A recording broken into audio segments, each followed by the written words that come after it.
Hi everyone, welcome back to the channel. I'm very excited to see what the runes have to say for this week ahead, though I will start by saying there has been an intense energy for this week. Like, as I was setting up and getting everything ready and setting up the camera and everything, I just had this intense squeeze in the gut and this feeling as if I was up against a mighty wave. As if I was at the beach and this just wave was coming, and I was like, okay, like that was my experience. I said, okay, hold on, I gotta grab something today.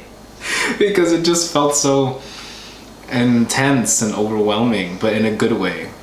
So I can definitely say we can expect some very quick and powerful changes for many of us in a lot of our lives. And these changes may not be overt in the sense that they may not appear right away.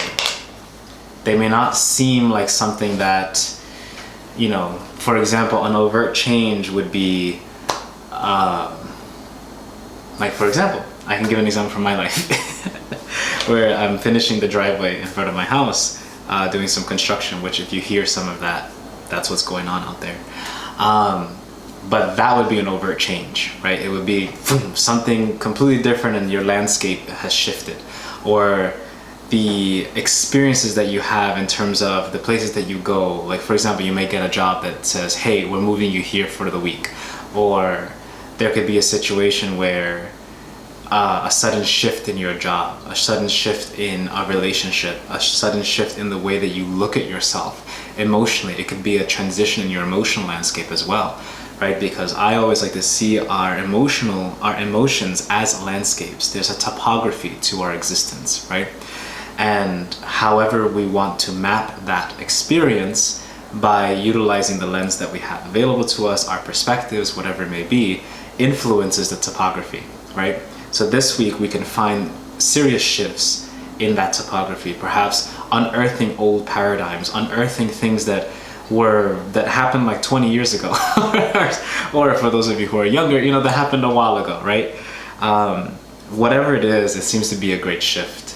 And I can expect that these shifts, even though they may not be overt, they may be covert, they may be something that happens in, the word that comes to mind is sub rosa. Right? Something that happens beneath the rose, something that happens in secrecy. It is often said, or one of my favorite, I should say, phrases that I have come across in my life, said that what you do for the source in secret, the source will do for you in kind, also in secret. And so these large changes that are coming into our life this week may not be brilliant. They may not shine. They may not be something that is so apparent that you say to yourself, oh, well, I can't ignore this, right? This shift, regardless of how large it may be, can be something so subtle that you only start to see the effects of it in the next week or in the weeks ahead, right? So just be aware of that. There's some shifting movement in the landscape of our soul.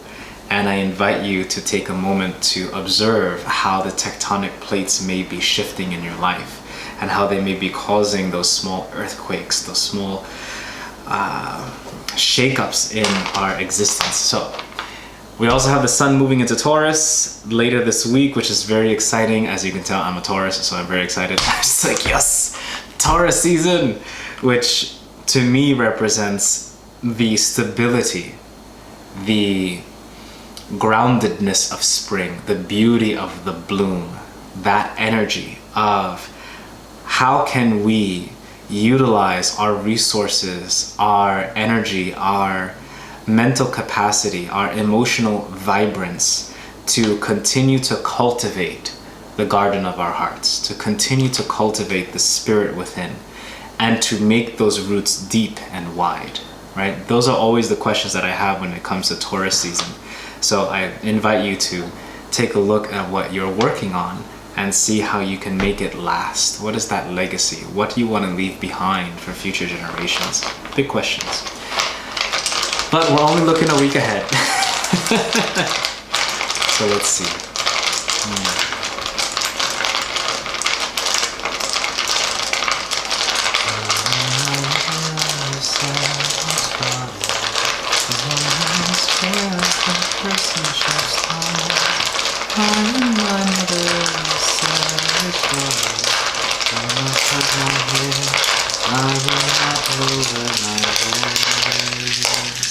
So it's definitely a time for many of us to express ourselves, to be a little more wild, to allow our desires to showcase, or allow our desires to open the path to where it is that we desire, that we hope to go, right?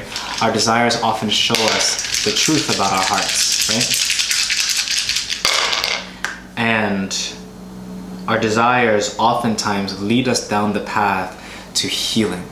It leads us down the path to releasing our emotional traumas, because every desire, in my opinion, is born from the experiences that we've had, the traumas that we've had,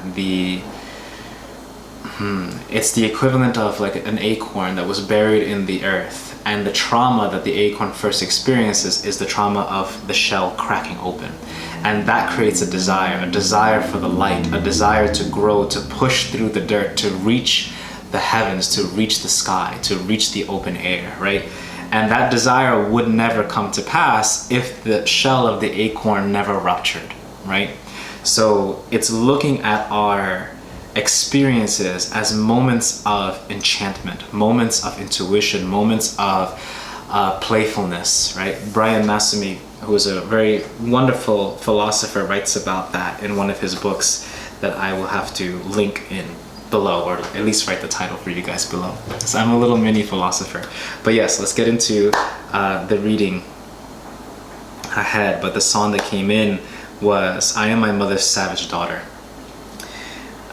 Wildness. This is a week to be wild, a week to throw caution to the wind, a week to challenge yourself to do things that you never thought you'd do before, even if it's something small, even if it's something that makes you, like it, for example, if it makes you uncomfortable to wear a crop top, wear a crop top.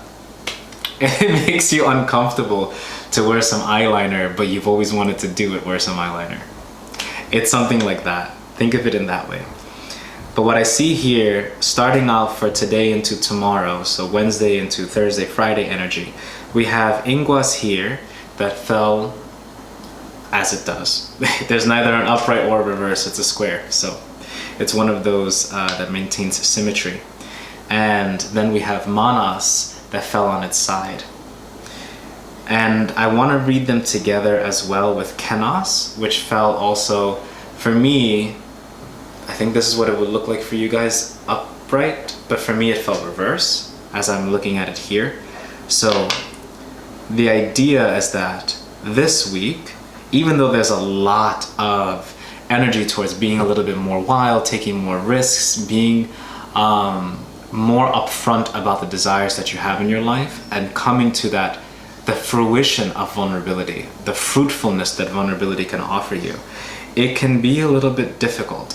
I feel that for some of us, we're still working through unearthing these old traumas, unearthing these old experiences or old paradigms that we didn't even know we were working through. And it's uncovering the truth of ourself. We may be coming into contact with our higher self much more this week. So please be advised, allow yourself moments of tapping into your intuition, moments to take a break and to hear the whispers of your soul in everyday life, right? Because there are messages here. There's a message, this is a very specific message for some of you. But I see Ansus here that has fallen on its side towards the reversed energy, towards Merkstaf.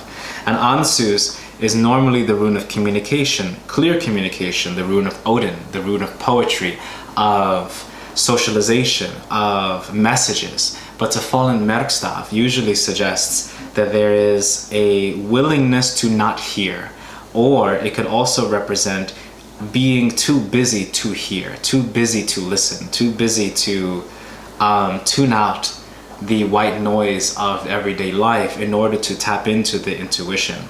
So I think this makes a lot of sense as well, because I believe I saw something on Instagram earlier today which is in relation to the conjunction between Mercury, Jupiter, and Neptune in Pisces.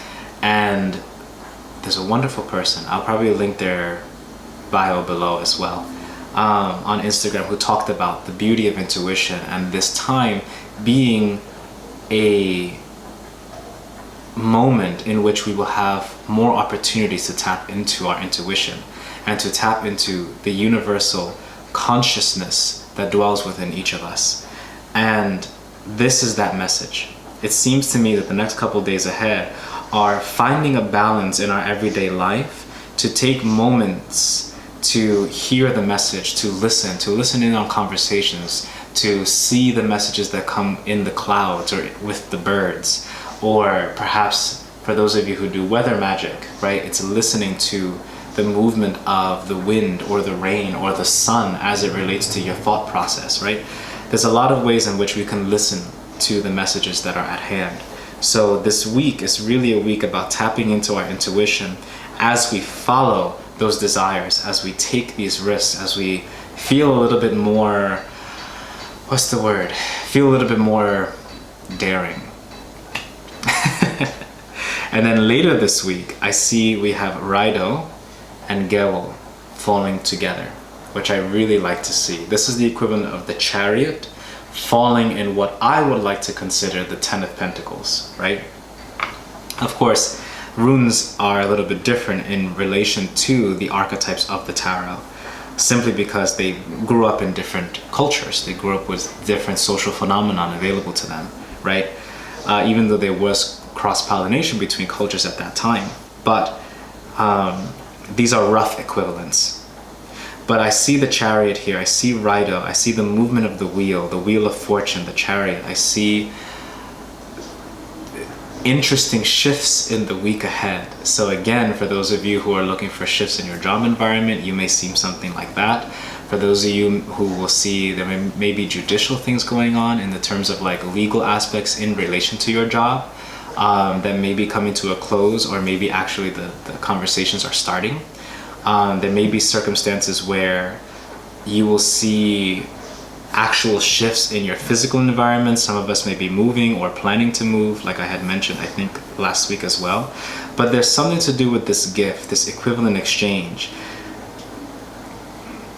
The blessings that are coming are going to turn us on our head. They're going to really shift our perspective on life and really remind us about the intimacy of the universe and how closely the universe listens to us. So I encourage you to take your time to embrace that relationship in this coming week ahead. So that's what I see for the runes. It's a lot. I hope it manifests for you in the most abundant and beautiful way for your highest and greatest good, for all of you who are watching. And I'm very grateful that you joined me here this time around, of course, and I will see you next week. If you like the video, like and subscribe below. It really does help. And I love to hear how your week has been going in the comments, and I'll see you guys next week. All right? Bye, everyone.